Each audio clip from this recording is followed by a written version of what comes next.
Ang human resource o HR ay napakahalagang papel sa pagpapatakbo at tagumpay ng kumpanya. Ang HR ay may iba't ibang tungkulin at responsibilidad na naglalayong pangasiwaan ang aspeto ng mga empleyado ng kumpanya. Isa sa mga pangunahing gawain ng HR ay ang proseso ng recruitment at selection. Sila ang nagre-review ng application, nagsasagawa ng mga interview at pumipili ng mga kwalipikadong empleyado para sa mga bakanteng posisyon.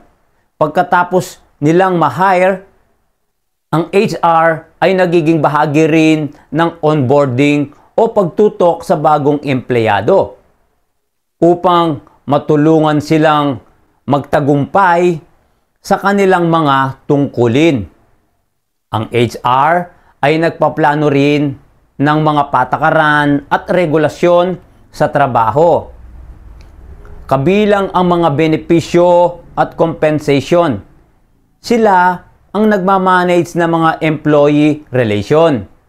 Nagsusulong ng magandang pakikitungo sa bawat empleyado sa trabaho.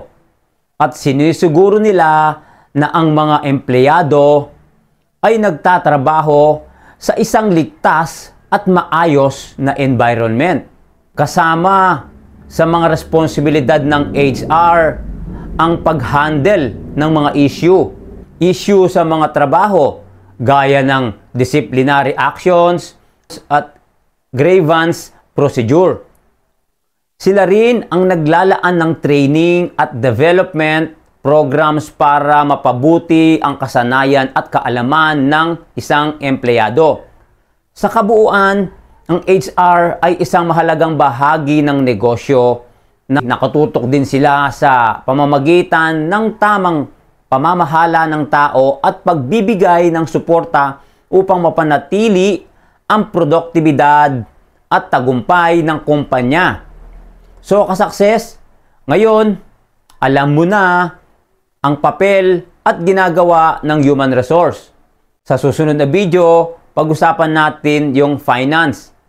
Sana kasukses may natutunan ka sa video ito at huwag kang bibitaw sa next video ang pag-uusapan natin yung finance. So, maraming salamat kasukses at see you sa susunod na video. Bye-bye!